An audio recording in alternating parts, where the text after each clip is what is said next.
BlockBuster Fundraising. Hey, as every development director worth their salt knows, it's all about building relationships with your donors. And it's really all about how to build authentic major donor relationships. Hey, there are a couple of experts in major donor relationship building, and they are at Veritas Group. Richard Perry and Jeff, between the two of them, they have about 60 years of experience in nonprofit fundraising, and they really know what they're talking about, especially in the major gift area. That's what they excel in. So I was recently reviewing their book, It's Not Just About the Money, and I thought that I'd share a few tips from that book about major gifts strategy with you today, because they really know how to help you become a super successful major gift officer. It may surprise you, and probably won't, that you should have a strategic plan for every major gift donor that you are going to be working with. Perhaps you're wondering why. Well, it gives you direction. It's a plan that you can follow so that you know exactly where you're going, you know how much time that you are going to be taking and in what time frame you're going to be taking it in to accomplish a relationship with a particular major donor during a particular year's period of time. So, right off the bat, you have a structure to work with, and then a great framework that actually works, that includes a revenue goal for each donor, actually a revenue goal month by month, a cash flow projection, and it certainly keeps you accountable. And best of all, as Richard and Jeff point out, this works, having a strategic plan for each of your major gift donor workload. And Jeff and Richard say that their experience in this field tells them that what actually works is staying focused on your donors, having a plan for each of those major gift donors and working that plan and remaining accountable. So those are your secrets with and for major gift success. In their book, again, it's not just about the money. They talk about the pillars of success for major gift strategy. Actually, they give 7 different pillars. So let's take a look at those. Pillar number 1 is to cultivate the right donors. This is extremely important. You're going to qualify a group of donors that you're going to be working with. You've segmented them out, and you've made certain that this is a workable caseload. You have to have the time to cultivate these donors in your workload. All right? Pillar number 2 is that you want to establish a revenue goal for each of those donors.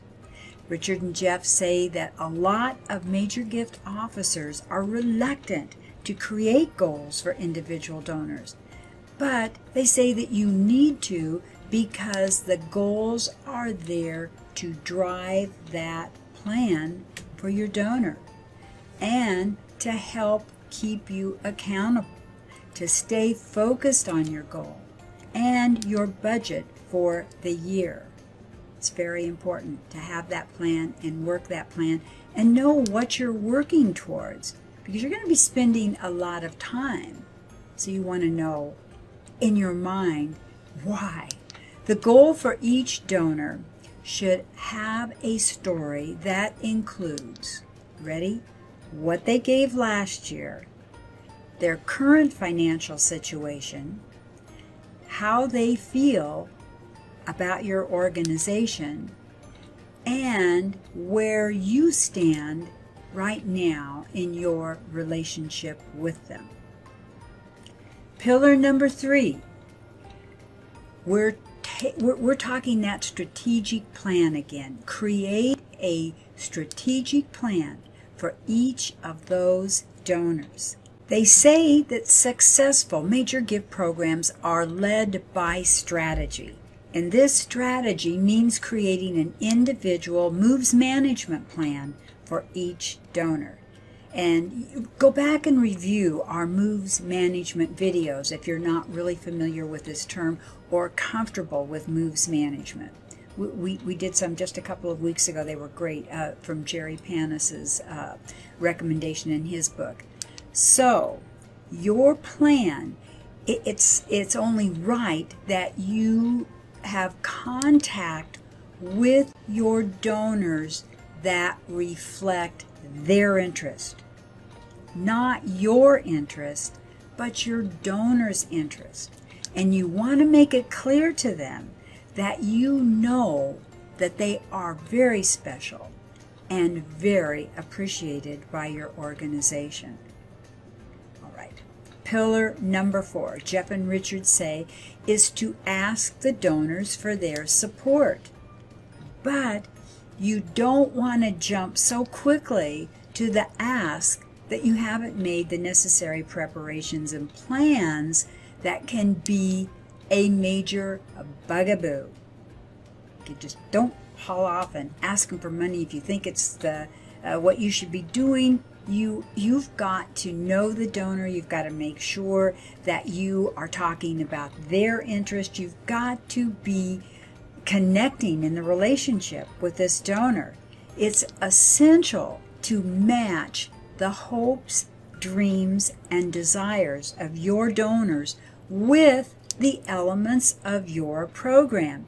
And you can only do that. You can only do this if you're looking your donors in the eye and understanding exactly which programs or projects that you have that meet their desires and dreams.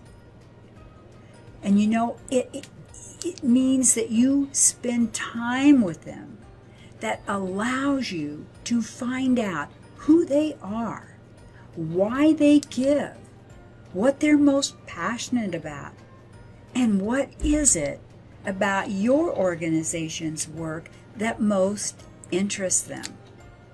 Now, armed with that information, you're going to be able to ask for their support in ways that are both effective and respectful.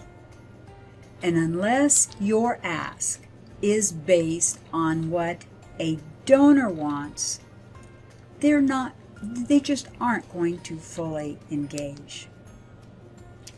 Pillar number 5 is to thank your donors. Now this just seems so simple, doesn't it? Well, Jeff and Richard say that they are shocked and amazed by how often this key step is still neglected. They say that it's astounding how often that they're told by donors that they've never gotten thanked for their gifts. And we're talking about gifts of $10,000 or $25,000. It's absolutely essential that you have your thanking process protocol in place. You must send out a thank you quickly, within a week at the tops of receiving the gift. And you want to call the donor personally within 3 days of receiving a gift.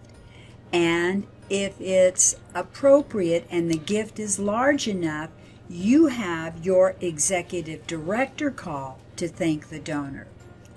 This thanking the donor in a timely, appreciative manner is the key to a long-term relationship with your donor, believe me.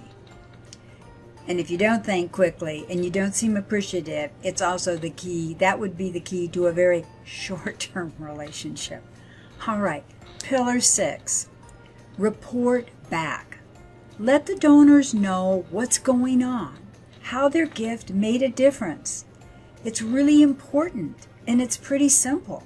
And if you don't tell your donors what their gift has helped accomplish, you're probably not going to get another gift. They want to know, how are you doing with my gift? Have we made a difference? Have we made a difference yet? What kind of a difference have we made? Make them feel appreciated and a part of the team. All right, pillar number 7, be accountable. They point out that accountability is not a negative thought. Accountability can help you stay focused and really prevent you from veering off course, veering off track. And it's really helpful, especially during times when things don't seem to be working out. Accountability can amount to just a hang in there and trust your process, because your process will work. That's why it's so important that you have this strategic plan for each of your donors in process that shows your time and your appointments and what's happening, because it shows that you are hanging in there and you are working your plan. All right, so what do you need to know about your donors before you start your strategic plans, before you start this process? Because analysis of your donors that you are selecting is going to be really, really important. So what do you need to know? What do you need to consider? Number 1, Jeff and Richard say, find those donors who have consistently given $1,000 or more cumulatively over recent calendar years. And they said to remember the donors, always think in calendar years, not fiscal years. And when you're doing this, you want to look not only at your current year, but you want to take into consideration the 3 past years. Okay, that's number 1. Number 2, pair that information with available information regarding your donors' picture of where they are right now. Are they liquid? Are they experiencing good times? Because you want to try to get a sense of their current capacity. So now, between 1 and 2, you have a good picture of 1, inclination, what they've given you, and 2, capacity. All right, thirdly, now you want to organize this information of inclination and capacity by types of donors. Are they individuals, businesses, foundations, corporations? 4, choose donors with high capacity who have recently given large gifts. Important.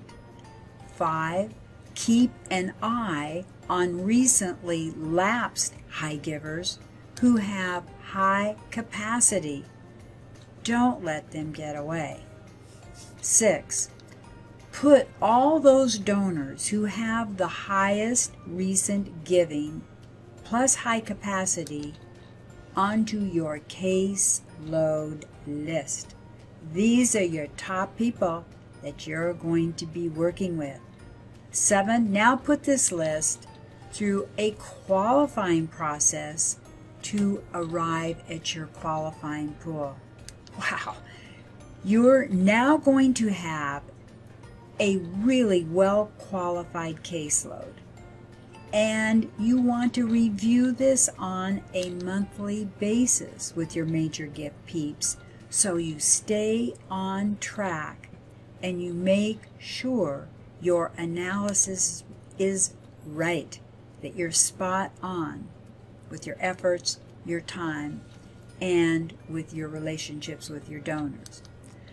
All right, now you've qualified them. It's time to develop a friendship. and friendships take time.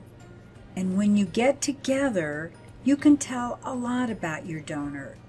You already know how many times they've given and how much and how recently. And these are certainly clues that the donor wants a relationship with your organization, but they don't tell you everything you need to know now. Some of these donors might not want a deeper relationship at all. So here's what Jeff and Richard say to do, because you still don't actually know. First, review what you do know about every donor who has met your major gift criteria, whether it's $500 or $1,000 cumulative they've given year to date. All right, so to qualify, 1, send an introductory letter. Tell your donor who you are, thanking them for their past support. Let them know you'd like to talk about their interest in their organization and that you'll be calling within the next week. 2, make the initial phone call. Tell them that you're following up on your letter and thank them. You want to thank them for their past support, and you'd love to know why they like your organization. And if you get a good conversation going, try to find out what other organizations they support and find out how they'd like to communicate with you in the future. Do they like email? Do they like direct mail? Do they like texting? Do they like phone calls? Find out so you feel comfortable in the future continuing to build this relationship. Don't want to annoy them, you want to make them happy. Thirdly, Jeff and Richard say, mail a survey letter if you can't reach the donor by phone after a few tries. And if you're like me, I think all of us we're so turned off by robocalls, we hardly answer the phone anymore. So always leave a message, letting them know you've called, and invite them to call back. But if they don't, there is something else that you can do. You mail a little survey letter. And this just asks some questions about the donor's passions, what they value about the organizations, which programs they like, what is the best way to communicate that they prefer. And of course, in this survey, make sure that you include a stamped reply envelope. You want to make it really easy for them to respond. You want to make it easy for them to answer this simple little survey. All right. 4th, send a final note card if you haven't heard from them within 6 weeks. Remember, these 4 pieces are a part of your plan, your strategic plan for each of your donors in your major gift caseload. So you want to send one final handwritten note card asking the donor how they would like to be communicated with, and let them know your contact information, how to easily get a hold of you. And last but not least, 6, try a final phone call. Whew. All right. Now you've got your caseload, your list of donors that you think have both the inclination and the capacity to be a major gift donor in your organization. So which of these following donors should you spend the most time with? I thought that this was a really interesting example from their book. Okay, so I'm going to repeat this to you. And here it is. Which of these 3 examples would you pick to choose the most time with? Number 1, a donor who has a net worth of $150 million and made a gift of $100 3 years ago. Or secondly, a donor who is very influential in the community, has a lot of connections and is interested in your organization, but who has never yet given to your organization. Or thirdly, a donor who has a net worth of $10 million and gave you $5,000 3 months ago. Well, I'm certain that you would probably pick the donor who gave the $5,000 recently. Why? Because, and Jeff and Richard call this a lower net worth. What they mean is this donor example was only worth $10 million, whereas the first one was $150 million. And as major gift officers, we work with people that have a lot of millions. We've got to be comfortable with that.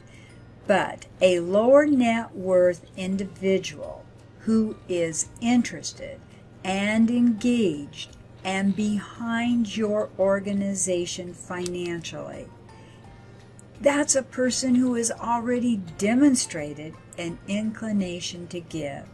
And that's far more important than the person who has a huge capacity but little desire so far to support you. It's very tempting, I think, for a lot of us to spend too much time with someone who has tons of connections, who can pull many strings, but they never put their hands in their pocket to support you. And the reason that these highly influential non-supporters should not be on your caseload is actually very simple, as explained by Jeff and Richard, and it's this. You only have so much time in the day. So, as far as possible, every minute should be spent developing economic value for your organization.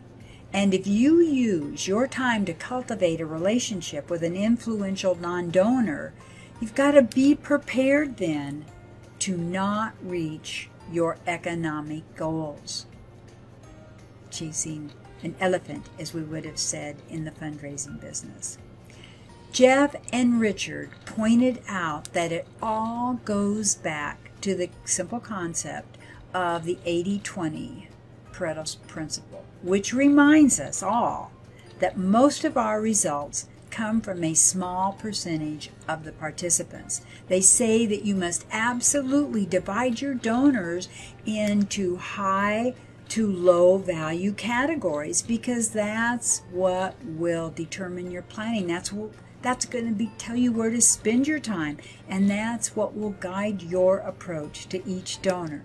So without putting in the time to segment that out, you're going to lose focus. You're not going to track well, and you're going to take action based on emotions and personal preference rather than well thought out plans and well thought out professional plans. And worst of all, you're not going to achieve your goals. I mean, it's so much easier, isn't it, to call somebody we know that's really friendly, that's going to be excited to hear from us, rather than to work our plan and somebody that we haven't gotten a yes out of yet. So what it really boils down to is that you've got to realize from the get-go that every single one of your donors is different. And you've got to build a relationship that takes time, and you cannot treat each relationship the same because they each have different interests. And each of your major donor prospects requires individual, customized attention. It's certainly hard to get to know all of your donors, and that is the reason that you must segment and classify your donors into 3 different groups so that you will know who you're working with, who are your top tier of donors. You've identified them. You've got to know who has the inclination and the capacity, because you are working major gifts, and that's where you've got to concentrate. Capacity and interest. And that's going to really decide how much time that you have got. So the middle group, and you know there is a big middle group out there, and that's really, refer to our moves management videos, because you want to put those people, they're so worthwhile, and they need a program all of their own, and that's your moves management program. Okay, and hopefully you'll get some of those to your major gifts program for next year. So Jeff and Richard agree that you probably should have tops only 10 to 15 donors in that top tier of major gift peeps that you're working with. Because if you are a major gifts officer, you're going to be spending 50% of your time with those donors because they have the highest potential and they will respond to your highest investment of time. So your plans and your moves with these donors will be very personal and very strategic, with a clear plan that is designed to retain them as donors, to secure additional gifts, and to upgrade to larger gifts. I hope you've enjoyed the visit with Jeff and Richard from Veritas Group, and check Veritas Group out too. They have an absolutely wonderful blog, and they really focus on major gifts. They're incredible. So the book is great, they're great, their advice is great, and hopefully this will give you some great tips, a disciplined, methodical way, but a methodical, disciplined way with so much passion and heart to work with your major donors. All right, it's Joy Olson here of BlockBuster Fundraising. We're so happy to be here with you today. You can find out a lot more about us at joyolsongroup.com. A lot of great video vlogging on blockbusterfundraising.com. Tons of free video fundraising tips on our BlockBuster Fundraising YouTube channel. We are sincerely enjoying our IGTV channel on Instagram. We love to come to you with inspiration, with tips that we feel that will help inspire you and help you get to great fundraising success. So thanks for having been here today. We go live every Tuesday at 1 p.m. and we will be excited to see you next week. Bye-bye.